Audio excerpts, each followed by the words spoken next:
Good morning. इसी उम्मीद के साथ कि सब बहुत कुशल मंगल होगा आपके यहाँ पे, आपके आसपास बहुत सुकून होगा। पढ़ाई शुरू करते हैं। देखिए, हम एक्चुअली नाउन के जो नियम हैं वो पढ़ रहे थे, ठीक है जी। आज मैं आपको एक बहुत अच्छी चीज़ पढ़ाने वाली हूँ, बड़ा मज़ा आने वाला है उसको पढ़ के आपको। चलिए, पहले आप कुछ मोटा मोटा देख लीजिए। जैसे अनकाउंटेबल जो नाउन होते हैं ना, अनकाउंटेबल नाउन जो होते हैं वो हमेशा कैसे होते हैं? सिंगुलर। ठीक है, तो सिंगुलर होंगे तो उनके साथ में सिंगुलर ही वर्ब का यूज होता है। ठीक है, ठीक। अब देखिए, दूसरा होता है जैसे कुछ समाचार पत्र, जैसे हिंदुस्तान टाइम्स है ना, जैसे कोई पुस्तक है ना, कोई किताब हो, जैसे किसी देश का नाम हो, उसके पीछे मान लो एस लगाओ, जैसे USA, यूनाइटेड स्टेट्स कहते हैं, यूनाइटेड स्टेट्स ऑफ अमेरिका कहते हैं ना इसको। तो इसको देखने से ऐसा लग रहा है कि जैसे ये प्लूरल है, लेकिन वो होता कैसा है? सिंगुलर। हिंदुस्तान टाइम्स ऐसा लग रहा है जैसे कई सारे हैं, एस लगा है ना, क्योंकि हम बचपन से एक ही चीज़ पढ़ते आते हैं कि अगर एस लगा दो किसी में तो वो क्या हो जाता है? वो प्लूरल हो जाता है। लेकिन ये होता कैसा है? सिंगुलर होता है। कोई ऐसी पुस्तक हो और उसके पीछे में एस अगर आ रहा हो, गुलिवर्स ट्रेवल्स एक किताब है, वॉज रिटन बाई स्विफ्ट, है ना, एक किताब का नाम है ये, गुलिवर्स ट्रेवल्स। तो एस लग रहा है, लेकिन लग तो ये ऐसा रहा है, इसे देख रहे हैं तो ये है प्लूरल, लेकिन ये है कैसा? सिंगुलर है। ठीक है। जो मटेरियल नाउन होते हैं, तो क्या होते हैं? मटेरियल नाउन जो होते हैं, जो पदार्थवाचक संख्या होती है, जो कैसा होता है? मटेरियल नाउन होता है। मटेरियल नाउन और एब्स्ट्रैक्ट नाउन, ये मैंने आपको बताए हैं ये क्या होते हैं दोनों। ठीक है, तो इनको भी हम, इनका यूज साधारणतः कैसा यूज़ होता है? इनका यूज़ होता है सिंगुलर में। इनका यूज़ कैसा होता है? सिंगुलर में। आप यही याद रख लीजिए, आप साधारणतः ही याद रखिए। अब इसके आगे का जो है वो आप छोड़िए। मटेरियल नाउन और एब्स्ट्रैक्ट नाउन ये भी सिंगुलर में यूज़ होता है। अनकाउंटेबल नाउन भी सिंगुलर होता है। अनकाउंटेबल नाउन तो आपको पता ही है ना, जो गिने नहीं जा सकते, जो नापे जाते हैं, वो अनकाउंटेबल। जैसे this coffee is cold. Coffee ऐसे थोड़ी होती है कि उसको नापते हम, नापते थोड़ी हैं, वो कप भर के दे दी गई है ना, cold coffee. The weather was dreadful, I don't want any help from you, मैं तुम्हारी कोई मदद नहीं चाहता या चाहती। ही वॉन्ट सम इन्फॉर्मेशन, वह मतलब उसे कुछ सूचनाओं की ज़रूरत है। इस तरह के कुछ सेंटेंस है। कुछ किसी देश का नाम हो, भले ही उसमें ऐसा या कुछ आए, उसके बाद में भले वो प्लूरल लिखा जाए या वो सिंगुलर लिखा जाए, लेकिन होता कैसा है? वो सिंगुलर ही होता है, क्योंकि वो हमेशा प्रॉपर नाउन होता है। कोई पुस्तक हो, कोई समाचार पत्र हो, जिसके लास्ट में एस आ रहा हो, यानी कि उसको देखने से लग रहा हो कि ये सिंगुलर है, वो प्लूरल है, सॉरी, लेकिन होता वो कैसा है? सिंगुलर होता है हमेशा। ठीक है। और मटेरियल नाउन हो और एब्स्ट्रैक्ट नाउन हो, तो इनके बाद में क्या आता है हमारा? क्या आता है? सिंगुलर वर्ब आएगी, क्योंकि इन्हें हम एज अ सिंगुलर ट्रीट करते हैं। अब देखिए, वैसे एक चीज़ आज जो आएगी उसको कहते हैं, जो आज हमें मेन पढ़ना है, वो है हमारा अपोस्ट्रॉफी। आज पता चल जाएगा अपोस्ट्रॉफी क्या होता है। अपोस्ट्रॉफी तथा एस का प्रयोग। पहले तो आप ये देखिए अपोस्ट्रॉफी होता क्या है। देखिए साहब, जैसे मैंने लिखा, ये लिखा मोहन, और मैंने उसके बाद ये सिंगल इन्वर्टेड कोमा लगाया, तो यही जो लगाया है ना मैंने सिंगल इन्वर्टेड कोमा, इसी को कहते हैं अपोस्ट्रॉफी। यही है अपोस्ट्रॉफी। और अगर इसके बाद में एस लिख दिया तो ये हो गया अपोस्ट्रॉफी एस। अपोस्ट्रॉफी भी हो गया और एस भी हो गया, तो अपोस्ट्रॉफी एस हो गया। क्या है ये? अपोस्ट्रॉफी। ठीक है, APOSTROPHE, अपोस्ट्रॉफी। और इसका मतलब होता है का, की, के। समझ में आई बात? अब देखिए कैसे होगा इसका मतलब। जैसे मैंने लिखा मोहन्स हाउस, मोहन का घर हो गया इसका मतलब, अगर ऐसा लिखा हुआ है तो इसका मतलब हो गया मोहन का घर, है ना। एलिफेंट्स नेक, अब मैं आपको बता दूं इनका यूज़ होता कैसे है। जीवित प्राणियों के नाम के साथ में, जीवित प्राणियों के नाम के साथ में हम किसका प्रयोग करेंगे, अपोस्ट्रॉफी एस का प्रयोग करेंगे। जैसे कमल्स पेन, कमल का पेन, कमल की कलम, है ना। कैट्स टेल, बिल्ली की पूंछ। प्रेसिडेंट्स बॉडीगार्ड, राष्ट्रपति के बॉडीगार्ड। एलिफेंट्स नेक, एलिफेंट की गर्दन, ठीक है। तो सबसे पहला यूज जो होता है अपोस्ट्रॉफी एस का, वो होता है जीवित प्राणियों के लिए। देखिए प्राणियों के लिए, प्राणियों ऐसे लिखेंगे ना, प्राणियों तो ऐसे ही तो लिखते हैं। प्राणियों के नाम के साथ में जो आएगा ना, एग्जाम्पल ये लिखा हुआ है मोहन्स हाउस, मोहन का घर, क्योंकि मोहन तो जीवित है, ठीक है, उसके लिए ये लिखेंगे हम, ठीक। अच्छा, कुछ चीज़ें ऐसी होती हैं वो निर्जीव हैं वैसे तो, लेकिन हम उन्हें ऐसे देखते हैं जैसे वो सजीव हो। जैसे मून्स ब्यूटी, चाँद की सुंदरता, चौदहवीं का चाँद, चौदहवीं का चाँद कहते हैं ना, ये बहुत प्यारा लगता है भाई, देखो उसे कभी, है ना, चौदहवीं का चाँद कहते हैं उसको। डेथ्स कॉल, मौत का बुलावा, है ना। तो हम ऐसे कर रहे हैं कि जैसे मौत को हम इस तरीके से कह रहे हैं कि जैसे वो जिंदा सजीव चीज़ हो, है तो वो निर्जीव, लेकिन हम उसे उसका मानवीकरण कर दे रहे हैं, हम उसका पर्सोनिफिकेशन कर दे रहे हैं। तो दूसरा नंबर नियम क्या हो गया कि जिन वस्तुओं का जो निर्जीव हैं, जिन वस्तुओं का जो निर्जीव हैं, हम उनका क्या कर देते हैं, मानवीकरण, यानी कि हम उन्हें ऐसे ट्रीट करते हैं जैसे हम इंसान को ट्रीट कर रहे हों। Moons beauty, deaths call, deaths power, है ना, इंडियाज़ लिबरेटर, नेचर्स लॉ, प्रकृति के नियम, प्रकृति के कानून, ऐसा हम बात करते हैं। समझ में आई बात।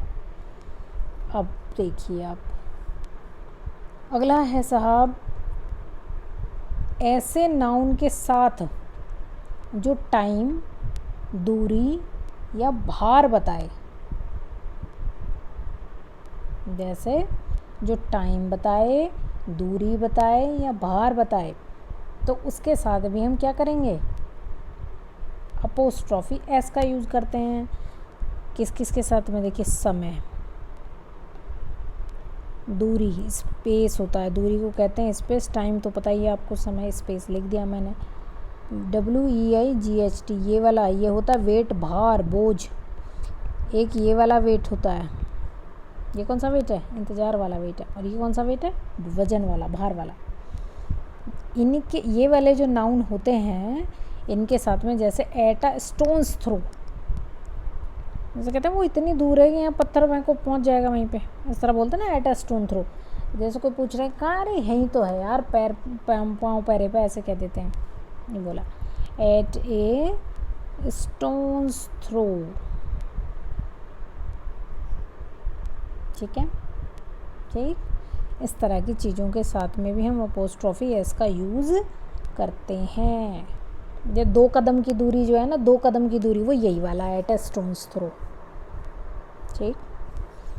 तो ये हो गया। अब जैसे, अब देखिए कुछ जगह इस तरह भी ये यूज़ होता है, जैसे मैंने कहा मोहन्स ब्रदर्स वाइफ, मोहन के भाई की पत्नी हो गया इसका मतलब। देखिए मोहन के भाई की हो गया यहाँ पे वाइफ, पत्नी, ठीक। ऐसा हम नॉर्मली लिखा करते हैं। हम जब लिखते हैं सेंटेंस तो हम ऐसे लिखते हैं, मोहन्स, बात तो वही लिखी है हमने, बात तो सेम ही लिखी है, लेकिन ऐसे न लिख के इसको कैसे लिखा जाएगा,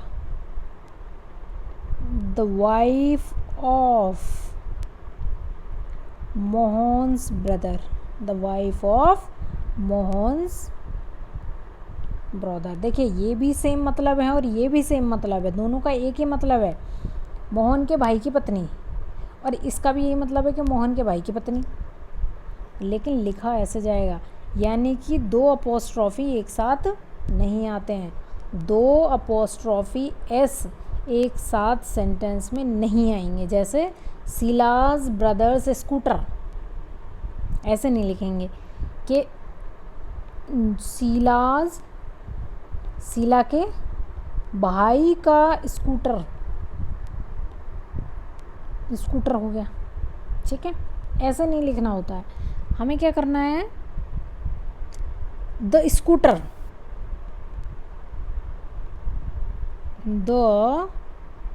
स्कूटर ऑफ शीलाज, देखिए शीला है ना, ये शीलाज ब्रदर, ऐसे लिखेंगे, the scooter of Sheela's brother. तो ये वाला गलत है और ये वाला सही है, ये वाला गलत है और ये वाला सही है, यानी कि मेरे बताने का मतलब ये है कि दो अपोस्ट्रॉफी एस एक साथ नहीं लिखते हैं, ठीक है, ठीक।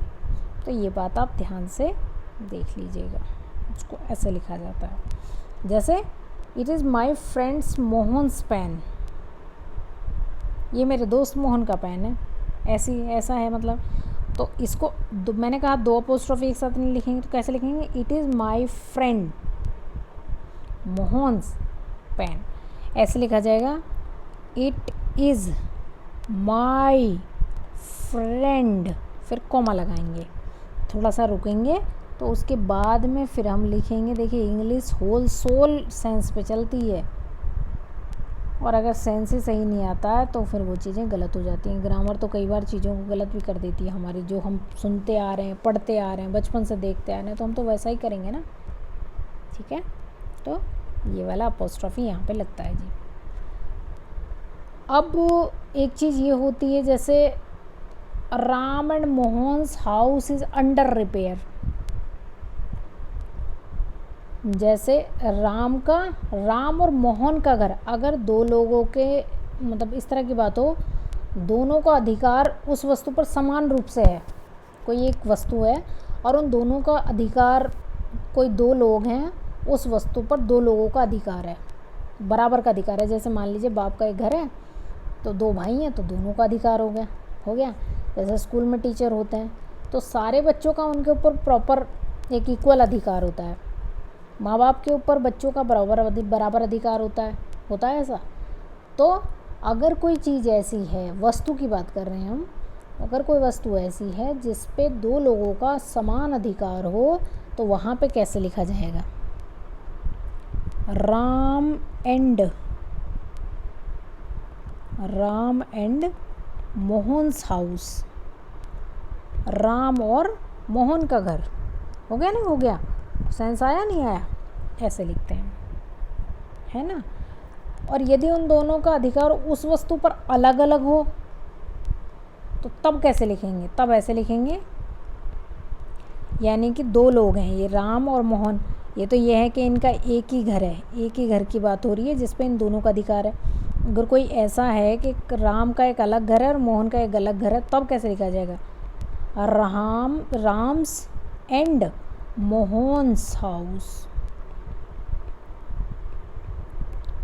राम का घर और मोहन का घर, दोनों का अलग अलग हो गया, ठीक है जी। तो ये हो गया अपोस्ट्रोफी एस का यूज, इसको आप बहुत ध्यान से पढ़िएगा। और इसी के साथ में जो हमारा नाउन है उसके नियम हो गए हैं जी ख़त्म। आपका पीछा छूट गया है इस रटने रटाने के चक्कर से। खैर अभी तो पीछा नहीं छूटा है, क्योंकि अभी तो सिर्फ हमारा एक पार्ट ऑफ स्पीच ख़त्म होता है जिसको कहते हैं हम नाउन, ये हमने फिनिश कर लिया।